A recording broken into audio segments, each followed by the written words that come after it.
सुप्रभातम. धर्मराजाप्रमाणे न्यायवृत्तीनं राज्य करणाऱ्या पुण्यश्लोक अहिल्यादेवी भल्या पहाटे उठल्यात. अनेक श्रद्धापूर्वक शिव आराधना त्यांनी केली. अनेक गरजू व्यक्तींना कुठल्याही प्रकारचा भेदभाव न करता यथेच्छपणे अन्नदान केलं. स्वतः अगदी थोडासा प्रसाद भक्षण केला आणि नंतर त्या इंदोरच्या दफ्तरी पोहोचल्यात. तिथं गेल्यावर त्यांनी दरभासन टाकलं आणि कागदपत्र चाळायला सुरुवात केली. काशीचा मनकर्णिका घाट बांधून तयार झालाय आणि गयेचं विष्णुपाद देवालय देखील सिद्ध झाल्याची वार्ता त्यांना कळली. वास्तुपूजेसाठी त्यांनी गोविंद गानू गुरुजींना सहकुटुंब पाठवण्याची व्यवस्था आणि 25,000 हुंड्यांची तरतूद केली. काही क्षणातच त्यांनी गंगोबा तात्यांना आदेश दिला. तात्याजी, काशीच्या एखाद्या विद्वान शास्त्री बुवास इंदुरास निमंत्रित करा. आम्हाला साक्षात भगवंतांच्या मुखारविंदातून निघालेला उपदेश ऐकायचा आहे. जी बाईजी म्हणून लगेचच शास्त्री बुवांना पत्र धाडण्यात आलं. त्यांचं इंदुरास आगमन झालं. अख्खा वाडा फुलांनी सुशोभित करण्यात आला. शास्त्री बुवांचं दरबारी आगमन होताच सगळ्यांनी उभं राहून त्यांना मानवंदना दिली. होळकरांच्या कुलप्रभेनं शास्त्री बुवांचा यथोचित शाही आदर सत्कार केला. मातोश्री, आपली जर आज्ञा असेल तर मी विवेचनास प्रारंभ करू. शास्त्री बुवा अगदी विनयानं विचारते झाले. मातोश्रींनी मानेनंच रुकार दिला. भगवद्गीता आपल्या आयुष्याला गती देणारी आहे आणि गीता हे जगण्याचं शास्त्र आहे. अशी थोडी प्रस्तावना केल्यानंतर शास्त्री बुवांनी पहिला श्लोक उच्चारला. धर्मक्षेत्रे कुरुक्षेत्रे समवेतायुयुत्सवः मामका पांडवाश्चैव किमकुर्वत संजय. त्यांचा पहिला श्लोक उच्चारून पूर्ण होतो न होतो तोच मराठेशाहीचा आधारस्तंभ असणाऱ्या अहिल्यादेवी गरजल्यात. शास्त्री बुवा, आपलं विवेचन पुरे करा. कृपा करून आपलं निरूपण आपण थांबवा. शास्त्री बुवांना काही कळेच ना. ते बुचकळ्यातच पडले. मातोश्री, माझ्या हातून काही प्रमाद घडला का? माझं काही चुकलं का? काशीहून आपणच मला निमंत्रित केलंत ना. मग आता मला निरूपण करण्यापासून आपण का परावृत्त करत आहात? शास्त्री बुवा, आपलं शास्त्राचं ज्ञान, पांडित्य, रसाळवाणी ह्याबाबत आम्हाला तिळमात्र देखील शंका नाही. पण काही क्षणापूर्वीच आपण प्रतिपादित केलं ना, गीता हे आचरणाचं शास्त्र आहे. क्षेत्रे क्षेत्रे धर्म कुरु एवढं जरी मला शंभू शंकराच्या कृपेनं या जन्मी करता आलं तरी ते पुरेसं आहे. शास्त्री बुवा, आपली संपूर्ण बिदागी दिल्या जाईल त्याची आपण काळजी करू नये. भारताच्या अनेक तीर्थक्षेत्री धर्मकार्य घडावं ह्यासाठी शास्त्री बुवा आपण मजला आशीर्वाद द्यावात. अर्थात मी तो केवळ निमित्त मात्र आहे. करता करविता शंभू शंकरच. जिच्या व्यक्तिगत उत्पन्नातून वाहे दानाची सरिता, ती गंगाजल निर्मळ राणी कोण, जिचा नच कोश रीता. भोग परांमुख होय परी न घे कर्तव्याचा संन्यास, निधिध्यास घे सदाशिवाचा योग, कठीण हा अन्यास. ह्या पुण्यशिलेचं वास्तव्य खरं तर इंदोर, उज्जैन, माहेश्वर ह्याच परिसरात होतं. पण आसे तो हिमाचल त्या लोककल्याणासाठीच तन मन धनाने राबल्यात.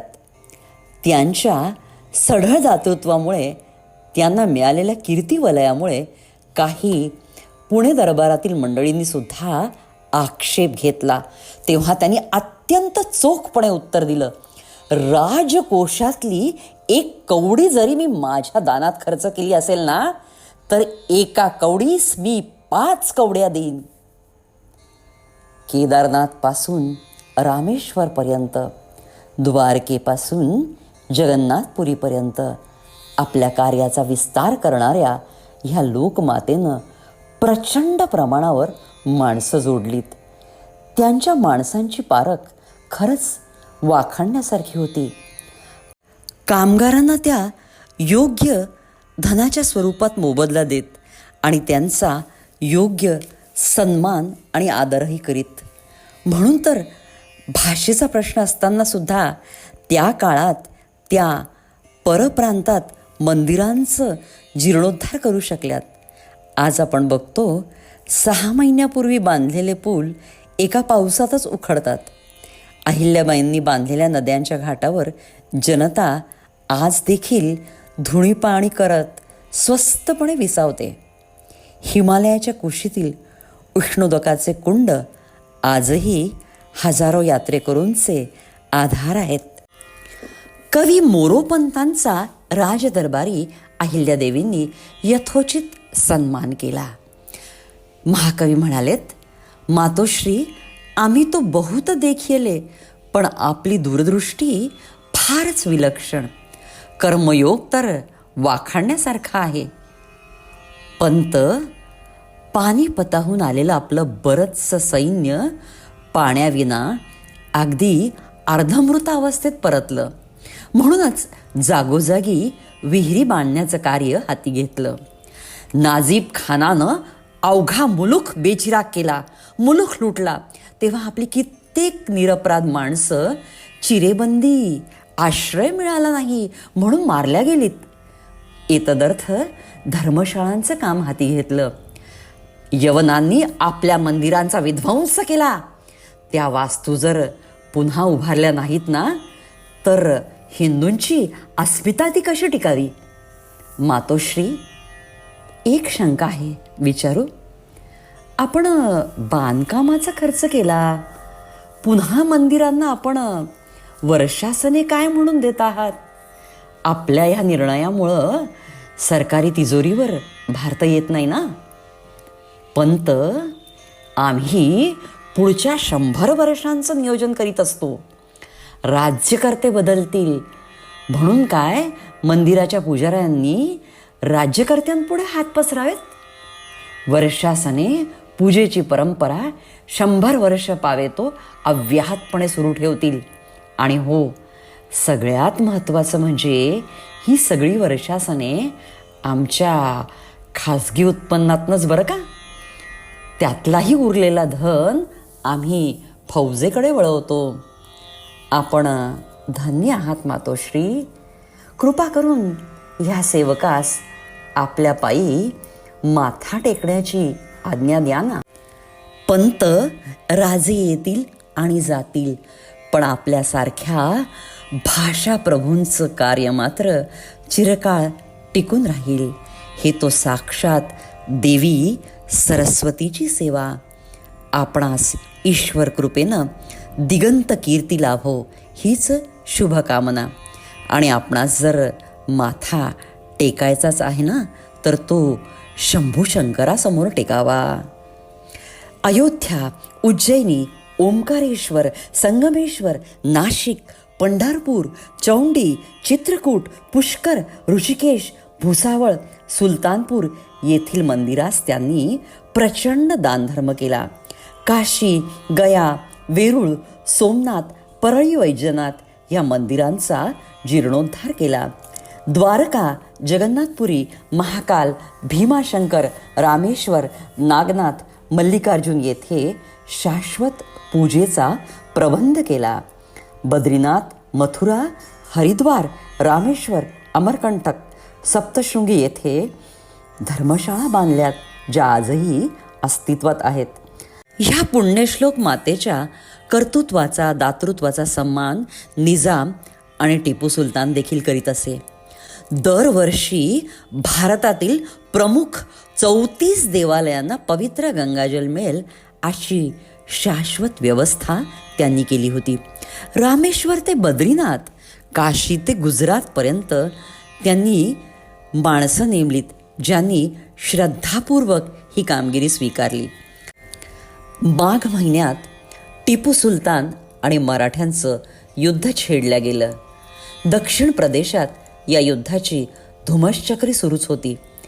अहिल्यादेवींच्या आदेशानुसार गंगाजलाची कावड घेऊन माणसं निघालीत. टिपू सुलतानांच्या माणसांनी त्यांना अडवलं. हुजूर, ये काफर गंगाजल लेकर रामेश्वर जा रहे हैं. कौन प्रांत के हो आप लोग?